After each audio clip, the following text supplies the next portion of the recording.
Yeah, thank you.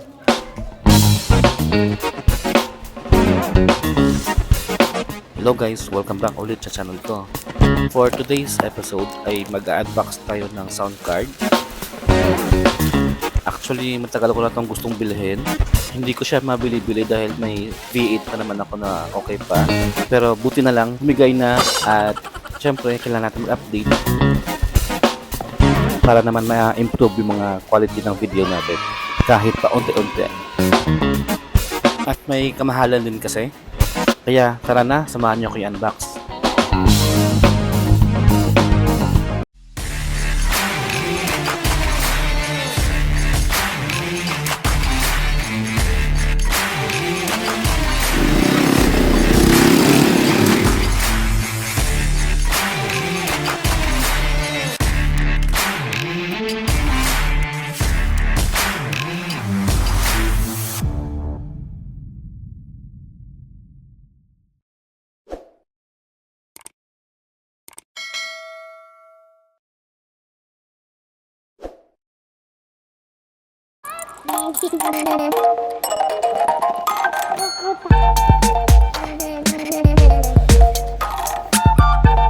Upon opening, syempre manual agad, hindi yan mawawala. Syempre, kailangan din naman natin basahin.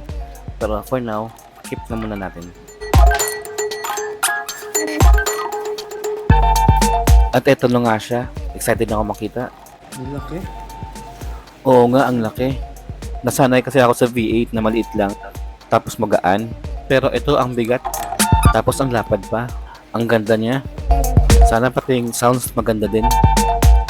May kasama nga siya na USB-C. Pwede mo siya ma-charge sa laptop, power bank, or sa outlet ng bahay niyo. Kasama din ang TRRS na 3.5 na jack. Itong TRRS na 3.5, ito yung may tatlong block sa dulo ng pin. Kasama din yung wire ng mic, tsaka yung mic, syempre, tsaka yung stand ng mic.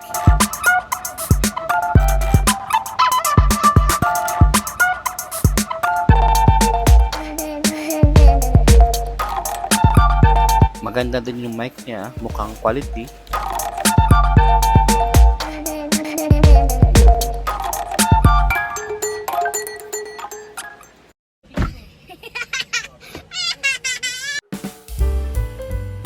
Hello guys, eto nga pala yung Maonocaster na ito yung nga pala yung Maonocaster Lite.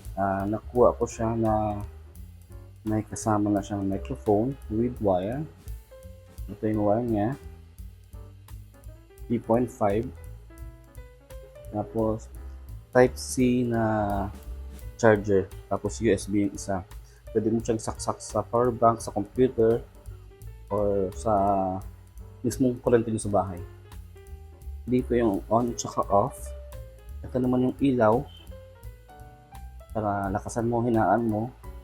Dito mo naman sasasak yung type C mo na charger.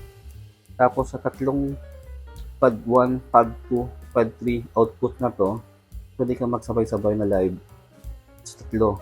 Pwede mo saksak dyan tatlo sabay.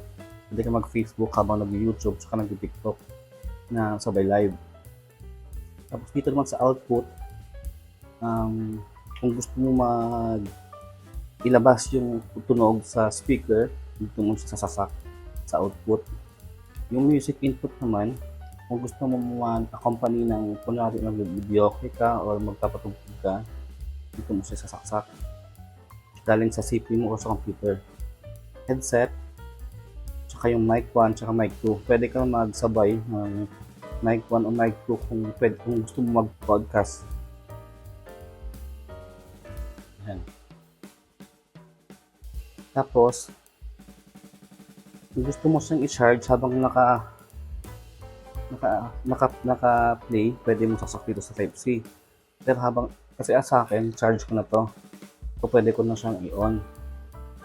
Ito naman yung headset ko. Dito mo siya isasaksak sa headset.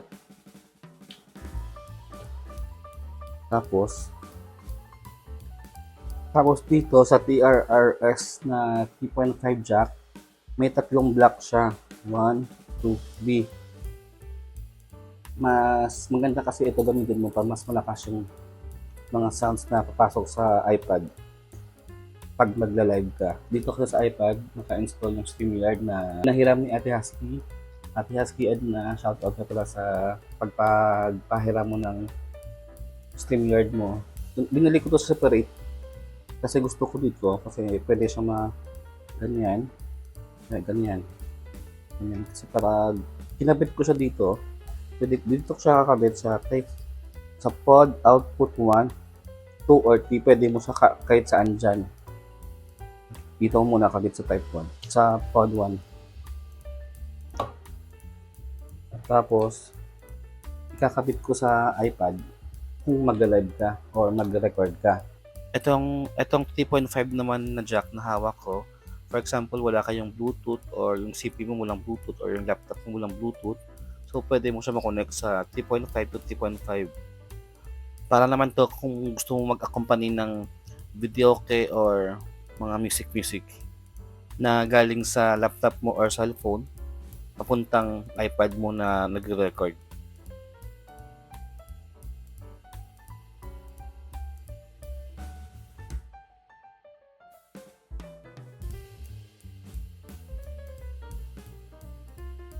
And last one, syempre huli ko na ikakabit yung microphone kasi pag kinabit ko agad yan, mag-iingay lang. Suggestion lang, if magkakabit ka ng microphone, siguraduhin mo na naka-mute ka para hindi siya masakit sa tenga pag nakabit mo yung mic. And that's it for my unboxing, my Maonocaster Lite. And kung gusto nyo na gumawa ako ng tutorial dito sa Maonocaster, please leave a comment down below, then try natin gawin. Hope you like my video, and if you do, please like, share, and subscribe, and turn on the bell button para ma-notify ka every time may bago akong upload. Thank you for watching!